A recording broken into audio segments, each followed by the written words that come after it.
स्वागत करता हूं मैं हेमेंद्र सिंह आपके अपने यूट्यूब चैनल पर बी स्टडी ऑल सब्जेक्ट में। तो आज की वीडियो में हम कवर करेंगे आपका फूड न्यूट्रिशन एंड हाइजीन, जिसमें आपको लगभग 80 क्वेश्चन मिलने वाले हैं। तो आइए देखते हैं क्वेश्चन पेपर के लिए। तो एमजेपी रुहेलखंड के साथ साथ जो भी अन्य यूनिवर्सिटी सबके लिए बहुत ही इंपॉर्टेंट क्वेश्चन वीडियो रहेगा ये। तो इसमें जो है हमारे 80 क्वेश्चन प्लस रहेंगे और इससे भी अधिक होंगे, कम से कम 80-100 के समथिंग क्वेश्चन होंगे ये। और इसमें आपके लिए काफ़ी क्वेश्चन मिलने वाले हैं जो कि आपका OMR बेस पर एग्जाम होगा। OMR बेस आप जानते ही होंगे, मल्टी चॉइस क्वेश्चन रहता है। तो इसमें क्वेश्चन है और बाकी वीडियो प्लेलिस्ट में अपलोडेड है। प्लेलिस्ट के साथ साथ आप लोग इसको ओपन कीजिएगा।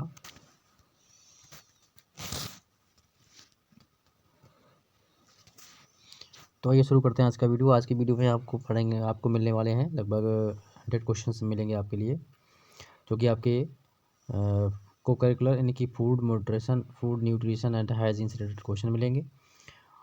और इसका आपका पेपर एक दिन गैप है। आपका सुबह आपका पॉलिटिकल साइंस का पेपर है। पॉलिटिकल साइंस के अगर आपने नहीं देखे हैं तो आप प्लेलिस्ट पे विजिट कर लीजिएगा, वहाँ से आप सारे क्वेश्चन देख सकते हैं। और इसकी भी प्लेलिस्ट आप ओपन कीजिएगा। प्लेलिस्ट में आपको हमारे एप्लीकेशन का लिंक दिया होगा, उस एप्लीकेशन के लिंक को ऑन करके आप प्ले स्टोर से हमारी एप्लीकेशन को डाउनलोड कर सकते हैं फ्री, जिससे कि आपका जो सेकेंड सेमेस्टर है उसकी स्टडी मटेरियल आपको अवेलेबल मिलेगा। आपके लिए दोनों कोर्स अवेलेबल होंगे। चाहे तो आप तो पेड कोर्स खरीद सकते हैं। पेड कोर्स आपके लिए रहेगा 299 का 299 का कोर्स रहेगा, पेड कोर्स रहेगा। और यदि आप पेड करना चाहते हैं, ठीक है, नहीं करना चाहते आपको यूट्यूब पर भी क्लासें मिलती रहेंगी। और पेड कोर्स खरीदेंगे तो और ज़्यादा बेहतर रहेगा, क्योंकि वो एडवांस में आपको रहेगा, उसमें कुछ एडवांस की इन्फॉर्मेशन रहेंगी, ठीक है। तो आइए फटाफट देखते हैं क्वेश्चनों के लिए। तो क्वेश्चन है, जब ग्लूकोज मूत्र के द्वारा विकसित होने लगता है, निष्कासित होने लगता है, तो ये स्थिति कहलाती है, क्या कहलाती है? ग्लाइकोसूरिया, ठीक है। जो कि क्वेश्चन आपका 21-22 में आ चुका है। क्वेश्चन अगला है, मधुमेह के रोगी में बढ़ी हुई भूख के लक्षण को क्या कहते हैं?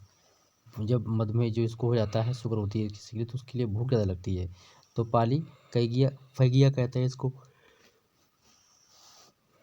तो ये भी आपका 21-22 में आ चुका है। अगला क्वेश्चन आपका है, मधुमेह में किस हार्मोन का स्रावण प्रभावित होता है? तो ये इंसुलिन प्रभावित होता है। ये भी आपका 21-22 में आ चुका है। अगला क्वेश्चन है, मधुमेह में जो रक्त होता है उसमें शर्करा का स्तर कितना होता है? वो बढ़ जाता है। ये भी 21-22 में आ चुका है। अगला क्वेश्चन आपका है, सामान्य रक्त शर्करा का स्तर होता है, कितना होता है? 80/120। ये भी 21-22 में आ चुका है। मधुमेह का प्रबंध किया जा सकता है, ये 21-22 में आ चुका है। और ये किया जा सकता है आपका इंसुलिन इंजेक्शन द्वारा, आहार के द्वारा, खाने की दवाओं के द्वारा, इन्हीं सभी द्वारा हम इसको कर सकते हैं कंट्रोल। मधुमेह के रोगी को किस प्रकार का कार्बोहाइड्रेट देना चाहिए? ये भी क्वेश्चन आपका 21-22 में आ चुका है, परिष्कृत कार्बोहाइड्रेट, ठीक है। अगला क्वेश्चन देख लेते हैं फटाफट। अगला क्वेश्चन दिया हुआ है आपका है कि मधुमेह रोग को प्रभावित करने वाला प्रमुख कारक कौन सा होता है? तो ये भी 21-22 में आ चुका है। इसमें आनुवंशिकता भी होती है, मोटापा भी होता है और मानसिक तनाव भी होता है। इससे भी मधुमेह का स्तर बढ़ जाता है, शंका बढ़ जाती है। इनकी तीनों ही हैं इसके लिए, तो द वाला ऑप्शन हट जाएगा। अगला क्वेश्चन आपका है, मधुमेह का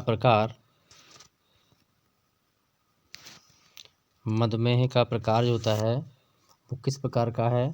तो टाइप 1 मधुमेह, टाइप 2 मधुमेह और कुपोषण जनित मधुमेह, इनकी तीनों ही प्रकार से मधुमेह होता है। ये भी 21-22 में आ चुका है। अगला क्वेश्चन है, मधुमेह रोग संबंधित है कार्बोहाइड्रेट्स के चयापचय से संबंधित होता है। ये भी 2022 में 21 में आ चुका है।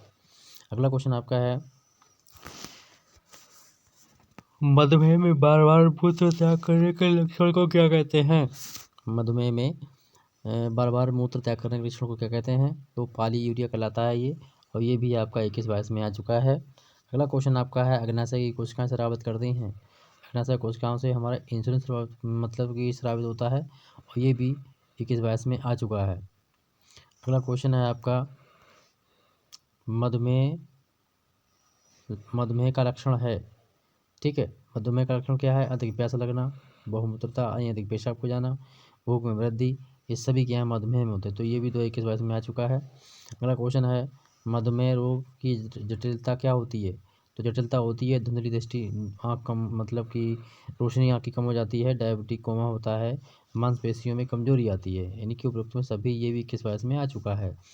अगला क्वेश्चन आपका है, जब रक्त में ग्लूकोज का स्तर गिर जाता है तो वह स्थिति कहलाती है। देखिए, बढ़ जाता है तो क्या कहलाती है और घट जाता है तो क्या कहलाती है। जब बढ़ जाता है तो कहलाती है ग्लाइकोसूरिया, ठीक है, और जब घट जाती है तो कहलाती है हाइपोग्लाइसीसिया। तो ये भी किस वयस में आ चुका है। अगला क्वेश्चन आपका है, और जो भी स्टूडेंट्स हमारा पेड कोर्स खरीदना चाहते हैं तो वो खरीद सकते हैं, महंगा नहीं है। मैंने 50% डिस्काउंट कर दिया है 5th सेमेस्टर के इंग्लिश कोर्स के लिए।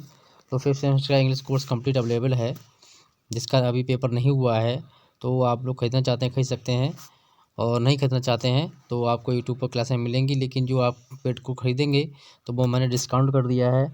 आपका 300 जो कोर्स था हमारा वो 399 का था, हमने इसको 50% डिस्काउंट कर दिया है।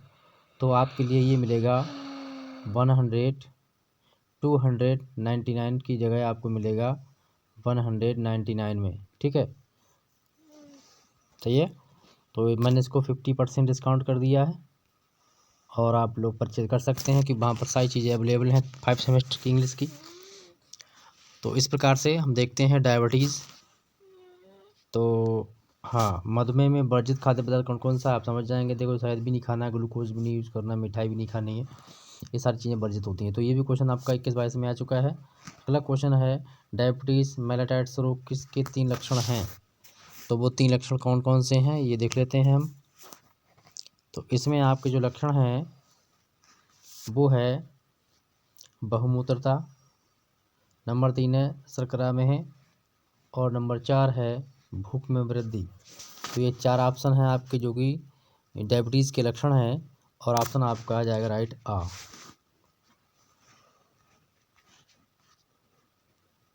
अगला क्वेश्चन आपका है, भूख की अवस्था में स्वस्थ व्यक्ति की निम्न मात्रा में ग्लूकोज उपस्थित रहता है। ये आपका दूसरा क्वेश्चन तो इससे पूछ सकता है कि एक स्वस्थ व्यक्ति के शरीर में भूख की स्थिति की निम्न मात्रा में ग्लूकोज यानी शर्करा की उपस्थिति रहती है, यानी कितने मिलीग्राम होता है। तो ये आपका 85 से 120 मिलीग्राम तक इसका जो है लेवल रहता है। अगला क्वेश्चन आपका है, रक्त में किसकी मात्रा अधिक हो जाने पर मधुमेह हो जाता है। जब ग्लूकोज बढ़ जाता है तो यही मधुमेह कहलाता है, इसी को हम डायबिटीज़ भी कहते हैं। अगला क्वेश्चन आपका है, मधुमेह के रोगी को दिया जाता है, क्या दिया जाता है, डायबिटीज नियंत्रित आहार, जिसमें आपका स्वीट यानी मीठापन कम हो। रक्त शर्करा को निम्नलिखित हार्मोन नियंत्रित करते हैं। रक्त शर्करा को एक इंसुलिन नाम का हार्मोन होता है जो इसको कंट्रोल करता है। इंसुलिन आवश्यक होता है, इसमें आवश्यक होता है रक्त शर्करा को बढ़ाने के लिए, ठीक है। मधुमेह में निम्नलिखित में से कौन सी एक कमी के कारण होता है। मधुमेह जो होता है वो इंसुलिन जब कमी हो जाती है तो इसी कारण जो है हमें डायबिटीज यानी कि मधुमेह हो जाता है। अगला क्वेश्चन आपका है, इंसुलिन नियंत्रित करती है किसको, रक्त शर्करा को करती है, ठीक है। अगला क्वेश्चन है, मधुमेह में परिवर्तित होता है, मधुमेह में परिवर्तित होता है क्या होता है, चीनी होती है मधुमेह में परिवर्तित। अगला क्वेश्चन आपका है, मधुमेह रोग में शर्करा निकलने लगती है, किसके द्वारा निकलती है, पेशाब के द्वारा। मधुमेह में अल्प मात्रा होती है किसकी, इंसुलिन की मात्रा अल्प होती है जब मधुमेह किसी को हो जाता है तो। अगला क्वेश्चन है आपका, स्त्रियों में मधुमेह होने की संभावना किस अवस्था में सबसे अधिक होती है। तो वो होती है गर्भावस्था में। अगला क्वेश्चन आपका है, निम्न में से किस रोग में कार्बोहाइड्रेट्स का पूर्ण अवशोषण नहीं हो पाता है। तो मधुमेह में कार्बोहाइड्रेट्स का पूर्ण अवशोषण नहीं हो पाता है। अगला क्वेश्चन आपका, इंसुलिन की आवश्यकता होती है, इंसुलिन की आवश्यकता किसमें होती है, मधुमेह में होती है, ठीक है। और इसीलिए जो है कुछ लोग इंसुलिन इंजेक्शन को भी यूज़ करते हैं मधुमेह को कंट्रोल करने के लिए। मधुमेह के रोगी के लिए क्या आवश्यक होता है, जामुन, बसा रहित दूध और करेला, ये तीनों ही चीज़ें हैं मधुमेह के लिए काफ़ी लाभकारी होती हैं, यानी उपरोक्त में सभी। अगला क्वेश्चन है, मधुमेह के रोग में ऊतक से जल का अधिक उत्सर्जन होने से रोगी को बार बार पेशाब उत्सर्जन त्याग करना पड़ता है, तो ये स्थिति कहलाती है पॉलीयूरिया। ये क्वेश्चन आपको एक बार बता चुका हूँ, फिर से आ गया, कोई दिक्कत नहीं है। मधुमेह के रोगी को आहार में क्या देना चाहिए, दूध देना चाहिए, दही देना चाहिए और छेना देना चाहिए। यानी जैसे अगर मधुमेह है तो वो दूध भी ले सकता है, दही ले सकता है और छेना ले सकता है। उपरोक्त में सभी। मधुमेह रोगी का लक्षण क्या होता है, तो रोग प्रतिरोधक क्षमता में कमी हो जाती है, अधिक पेशाब जाना पड़ता है और जो कुछ दाने भी निकलने लगते हैं, जैसे हम फोड़े फुंसी कहते हैं।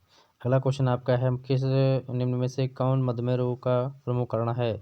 तो शरीर में इंसुलिन की कमी, ठीक है, शरीर में इंसुलिन के उत्पादन में कमी होना मतलब कि मधुमेह का कारण बनना। अगला क्वेश्चन, जब मधुमेह रोगी को अधिक भूख लगती है या तथा प्यास लगती है तो स्थिति कहलाती है पैलीफैगिया। आगे बढ़ते हैं फटाफट। इंसुलिन उत्पन्न की जाती है तो लैंगरहैंस के आइलेट्स की बी कोशिकाओं द्वारा जो है वो इंसुलिन उत्पन्न किया जाता है। अगला क्वेश्चन है, इंसुलिन क्या है? इंसुलिन एक हार्मोन है, ठीक है। मधुमेह एक रोग है, कैसा है? वंशानुगत है, अधिकांशतः वंशानुगत होता है। जब रक्त में ग्लूकोज का स्तर 80 से मिलीग्राम 100 ग्राम मिली से कम हो जाता है तो ये अवस्था कहलाती है हाइपोग्लाइसीमिया कहलाती है, ठीक है। और अगला क्वेश्चन है, यदि मधुमेह का रोगी रक्तचाप का भी शिकार है तो उसके आहार में किस चीज़ की कमी मतलब मात्रा घटानी चाहिए? तो वो घटाई जाती है, सोडियम की मात्रा घटाई जाती है। मधुमेह रोग किस प्रकार का आहार वर्जित करता है? तो उच्च कैलोरी का आहार हमें मतलब वर्जित है, उसे नहीं देना चाहिए। अगला आपका क्वेश्चन है, रक्त द्वारा शोषित ग्लूकोज एक रक्त में पहुंचकर किस रूप में परिवर्तित होकर संग्रहित रहता है? तो ये संग्रहित रहता है ग्लाइकोजन के नाम ग्लाइकोजन के नाम से संग्रहित रहता है। मधुमेह का लक्षण बहुमूत्रता है, इसमें अधिक व्यक्ति कई बार पेशाब जाता है, यानी अधिक बार पेशाब जाता है। मधुमेह रोग में कौन सा विकार उत्पन्न होता है? नेत्र संबंधी, हृदय संबंधी तीनों ही विकार उत्पन्न होते हैं तथा सभी 46। क्वेश्चन नंबर 46 है, किस रोग में कार्बोहाइड्रेट्स का सेवन से बचना चाहिए? मधुमेह में से नहीं करना चाहिए। इंसुलिन किसके द्वारा स्रावित होता है? तो इंसुलिन स्रावित होता है आपका अग्नाशय के द्वारा, ठीक है। अगला क्वेश्चन है, ग्लाइकोजन का विघटन तथा संश्लेषण कहाँ होता है? तो यकृत में उसका संश्लेषण होता है। अगला क्वेश्चन आपका है, मधुमेह कितने प्रकार का होता है? तो मधुमेह 2 प्रकार का होता है, ठीक है। अगला क्वेश्चन आपका है 15 दिया हुआ है कि मधुमेह के रोगी को कुल ऊर्जा का कितना प्रतिशत वसा से प्राप्त हो जाना चाहिए? तो वो हो जाना चाहिए 30% से 40% तक। अगला क्वेश्चन है, मधुमेह से पीड़ित व्यक्ति के लिए निम्न में से क्या लाभदायक होता है? प्रातः काल का टहलना लाभदायक होता है, नियमित व्यायाम करना चाहिए, संतुलित आहार लेना चाहिए। तो ये तीनों ही आवश्यक हैं। अथवा आपका होगा उपरोक्त में सभी। मधुमेह के रोगी के लिए लाभदायक है क्या? मेथी खानी चाहिए, लौकी खानी चाहिए, करड़ा यूज करना चाहिए। ये सारी चीज़ के लिए उपयोगी होती हैं किसमें? मधुमेह के रोगी को। अगला क्वेश्चन है, मधुमेह रोगी का विकार उत्पन्न हो जाता है उपरोक्त सभी में किसमें होता है? गुर्दा, हृदय और रक्त संबंधी ये भी होती हैं। पॉलीयूरिया अवस्था है किसकी? मधुमेह की है ये, ठीक है। अगला क्वेश्चन है, डायबिटीज़ मधुमेह यानी डायबिटीज़ का दुष्प्रभाव है, क्या दुष्प्रभाव है? गुर्दों को खराब करता है कौन? मधुमेह, यानी मधुमेह में गुर्दे खराब होने की संभावना अधिक बढ़ जाती है। अगला क्वेश्चन आपका है, मधुमेह संबंधित है किससे संबंधित है? चयापचय से संबंधित है, मतलब कि डायबिटीज़ यानी मधुमेह। फिर हाइपरग्लाइसीमिया की अवस्था में क्या होता है? तो इसमें रक्त में ग्लूकोज की मात्रा बढ़ जाती है। अगला क्वेश्चन आपका है, मधुमेह रोग का कारण है, तो इसमें आपका वंशानुक्रम। अगला है, उच्च रक्तचाप का आहार किस प्रकार हमें देना चाहिए? तो आइए देखते हैं उच्च रक्तचाप में कैसा देना चाहिए हमें। तो कम नमक का आहार हो, कम कैलोरी वाला आहार हो और आरामदायक जो है भोज्य पदार्थ हो, उपरोक्त में सभी है ये, ठीक है। अगला क्वेश्चन है, उच्च रक्तचाप का कारण क्या है? तो ये आपका मोटापा भी है, वंशानुक्रम भी है, धूम्रपान मदिरापान भी रहता है, ठीक है। अगला क्वेश्चन, उच्च रक्तचाप में कौन से खनिज लवण का स्रावित प्रबंधित किया गया है? तो सोडियम यूज नहीं करना है। उच्च रक्तचाप के रोगी के लिए वर्जित है क्या? नमकीन नहीं खा सकता है, धूम्रपान या घी मक्खन ये नहीं खा सकता जिसका रक्तचाप बढ़ जाता है, यानी कि जिसको बीपी हाई रहता है उसे चीज़ें नहीं खानी है। रक्तचाप वाले के लिए जिसका रक्त ऊपर रहता है तो उसके लिए सबसे ज़्यादा नमक पर कंट्रोल करना चाहिए। उच्च रक्तचाप का प्रबंधन किया जा सकता है किसके द्वारा? वजन को कम करके, यानी कि नियंत्रण करके, आहार का प्रतिबंधन करके, धूम्रपान बंद करके। अगला क्वेश्चन दिया हुआ है, ये 2022 में आ चुका है। उच्च रक्तचाप के रोगी को इस प्रकार का आहार देना चाहिए, 2022 में आ चुका है ये, तो संतुलित आहार देना चाहिए। अगला क्वेश्चन आपका है, सामान्य रक्तचाप क्या है? सामान्य रक्तचाप जो है वो है 80 यानी 80/120 mmHg। तो ये भी 2021-22 में क्वेश्चन आ चुका है, इंपॉर्टेंट है। दोस्तों में वीडियो जरूर शेयर कीजिएगा, और बहुत सारे वीडियो अपलोडेड हैं प्ले स्टोर में, तो प्ले स्टोर भी ओपन कीजिएगा, और जो हमारा एप्लीकेशन है उसका लिंक आपको डिस्क्रिप्शन में मिल जाएगा। साथ ही आप वहाँ से डाउनलोड कर सकते हैं, प्ले स्टोर से मिल जाएगा, फ्री में आप डाउनलोड कर सकते हैं, और अभी डाउनलोड कीजिएगा ताकि आपका जो सेकंड सेमेस्टर है बहुत अच्छे से निकल जाए। सेकंड सेमेस्टर का फुल स्टडी मटेरियल आपके लिए हमारे एप्लीकेशन पर अवेलेबल रहेगा, तो दोस्तों को जुड़ते रहिएगा। अगला क्वेश्चन आपका है कि किस रोग में सोडियम प्रतिबंधित आहार लेने का परामर्श दिया जाता है? तो वो होता है उच्च रक्तचाप। निम्न में से सोडियम आहार प्रस्तावित है, या फिर निम्न में से किस में से सोडियम रहित आहार की सलाह दी जाती है? तो ये भी आपका उच्च रक्तचाप में दिया जाता है। और आगे बढ़ते हैं फटाफट क्वेश्चन की ओर। उच्च रक्तचाप का लक्षण क्या है? तो उपरोक्त में सभी है। जब उच्च रक्तचाप हो जाता है, ब्लड प्रेशर बढ़ जाता है, तो उल्टियाँ आ जाती हैं, चक्कर आ जाते हैं, और आपका सिर में दर्द भी होने लगता है। तो ये सारे सही हैं, तो आपका द आएगा। उच्च रक्तचाप के रोगी के लिए वर्जित है, क्या चीज़ नहीं खानी चाहिए? घी मक्खन नहीं खाना चाहिए, मदिरा पान नहीं करना चाहिए, और मांस मछली भी नहीं खानी चाहिए। इन्हीं उपरोक्त में सभी हैं ये। अगला क्वेश्चन आपका है, निम्न में से उच्च रक्तचाप का कारण नहीं है? पौष्टिक आहार अगर लोगे तो आपको उच्च रक्तचाप की समस्या नहीं होगी। नमक का प्रयोग वर्जित रहता है इसमें, हाई ब्लड प्रेशर में, इसी को उच्च रक्तचाप कहते हैं। रक्तचाप कितने प्रकार का होता है? तो भी आपका 2 प्रकार का होता है, ठीक है। कैसे? एक होता है हाई, एक होता है लो, यानी कि निम्न रक्तचाप और उच्च रक्तचाप। एक स्त्री का रक्तचाप का सामान्य व्यक्ति की तुलना में कितना होता है? थोड़ा सा कम होता है। महिला का कम होता है, व्यक्ति का अधिक होता है। अलग होता है कि कैंपनर आहार दिया जाता है, किसमें? उच्च रक्तचाप में आहार दिया जाता है। कौन सा? कैंपनर। अगला क्वेश्चन है, उच्च रक्तचाप का कारण कौन सा है? तो इसमें आपका दिया हुआ है, आपका मानसिक तनाव है, चिंता है, दबाव है, आनुवंशिक कारक भी हैं, मोटापा यानी कि अत्यधिक वजन का होना, तो ये सभी इसके लिए उत्तरदायी हैं। अगला क्वेश्चन आपका है, उच्च रक्तचाप का लक्षण क्या है? तो यहाँ पे लक्षण आपके सभी हैं। अत्यधिक बेचैनी हो जाती है, हृदय में दर्द रहता है, सिर में दर्द होता है, तो सारे ही हैं इसमें, ठीक है। अगला क्वेश्चन आपका है, यदि किसी रोग की स्थिति में रक्तचाप के बढ़ने की आशंका बढ़ जाती है, कब? जब रक्त संचालन संस्थान का विकार या गुर्दे का विकार उत्पन्न होता है, तो ये चीज़ें बढ़ जाती हैं। अगला क्वेश्चन आपका है, सामान्य रूप से किस आयु वर्ग के व्यक्तियों में रक्तचाप की समस्या अधिक होती है? तो वो 40 से और 60 के बीच में अधिक रहती है। अगला क्वेश्चन आपका है, रक्तचाप का कारण क्या है? तो रक्तचाप का कारण आपका मानसिक तनाव, धूम्रपान, वजन संबंधी आदतें, ये सभी हैं, उपरोक्त में सभी रहेगा, ठीक है। और अगला क्वेश्चन आपका है, उच्च रक्तचाप की स्थिति में भोजन की खनिज मात्रा की घटा देनी चाहिए, तो सोडियम घटा देना चाहिए। तो ये आपका मैं पीछे बता चुका हूँ। और यहाँ से, हाँ यहाँ से देखिएगा, उच्च रक्तचाप कोई रोगी को आहार में क्या देना चाहिए? तो उसे पत्तियाँ सब्जियाँ खिलानी चाहिए। उच्च रक्तचाप में किस रोग का लक्षण है ये? तो ये हृदय रोग का लक्षण होता है, उच्च रक्तचाप यानी हाई ब्लड प्रेशर। उच्च रक्तचाप में पीड़ित व्यक्ति को आहार में नहीं देना चाहिए, जो वसा है वो नहीं देना चाहिए। अगला क्वेश्चन आपका है, इसमें एगोफेनोमीटर से आप क्या समझते हैं? तो इससे हम रक्तचाप का मापन करते हैं। उच्च रक्तचाप का लक्षण होता है कि सिर में दर्द होता है। अगला क्वेश्चन है, उच्च रक्तचाप का कारण है, उपरोक्त में सभी हैं, मानसिक तनाव है, और आपका जो है धूम्रपान, मोटापा, ये सारी चीज़ें हैं। तो उम्मीद करता हूँ वीडियो पसंद आएगा, लाइक कीजिएगा, ठीक है। लाइक कीजिएगा, शेयर कीजिएगा। फर्स्ट टाइम चैनल पर आए तो विजिट कीजिए, सब्सक्राइब कर बेल आइकन को ऑल पर प्रेस कर देना, जिससे आपको निरंतर अपडेट मिल सके। मिलेंगे नेक्स्ट वीडियो में। तो सेकंड सेमेस्टर की तैयारी के लिए आप लोग प्ले स्टोर पर जाकर हमारी जो एप्लीकेशन है उसे डाउनलोड कीजिएगा, जिससे कि आपकी सेकंड सेमेस्टर की पढ़ाई और बेहतर हो सके। Thank you.